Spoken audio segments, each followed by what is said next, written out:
became completely out of money. I was doing the books. I was the accountant. I swept the floors. I liked the jokers. Developed products. I did this and that. Steve had similar jobs. And we were out of money, and I was thinking, man, how are we going to get some money? We can't go to a bank because we're two kids trying to do something that no one cares about. Why would a bank lend us some money? We couldn't go to our relatives because none of our relatives had any money. And so I was doing the paying the bills one day, trying to figure out how to pay them. And I thought, we have insurance policies. Steve and I haven't told this to anybody. And I thought, there's cash value in those insurance policies. We can loan against the cash value of those insurance policies, and that'll get us through. So I talked with Steve, and we decided to do it. So I took a loan out against the cash value of those insurance policies, and that's what financed the Noni. Wow. It's a pretty incredible story. Now, Steve told his wife that we did that. I didn't tell my wife.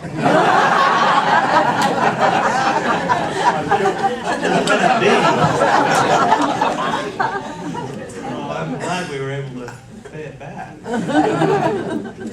Anyway, it was a difficult time, and the most difficult piece of my research as we were researching Noni was when I went to Marquesas after very carefully checking it out to make sure that there was a lot of no-no in Marquesas. It was very expensive for us to go to Marquesas. The plane ride was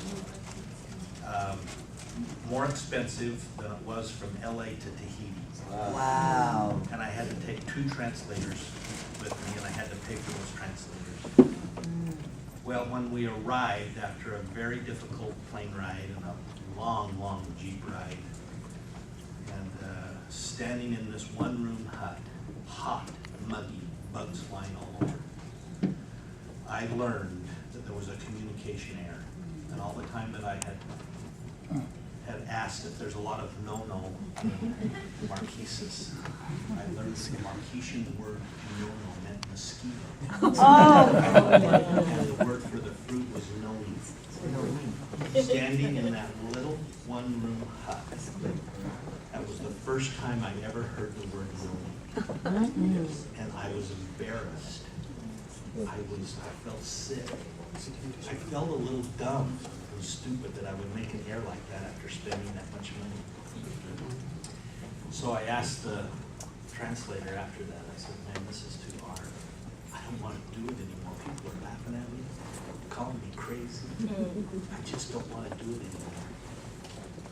Please take me home. I just want to go home. And he said, well, you can't go home. The plane doesn't come back for 3 more days. It was after that experience that I had something that opened my eyes and gave me a vision that still drives me today. It was towards the end of the 2nd day. I was starting to feel good because I go home the next day. We pulled off to the side of the road to rest our legs. I got out of the Jeep, walked across the road, and looked at down below in this ravine was a valley filled with noni. Wow. It was such a beautiful sight. As I was standing there, I had a feeling that came to me.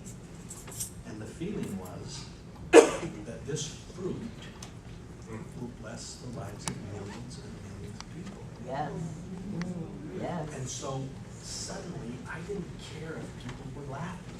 I didn't care if they were calling us crazy. We had a vision, we had a purpose, we have a reason for doing what we're doing. So we were going to move forward. So I went home and I told Steve, and we started working. And we raised some money. Carrie Acey had some money, so we raised some money and we started a company. The company was named Morinda, and here we are today. So,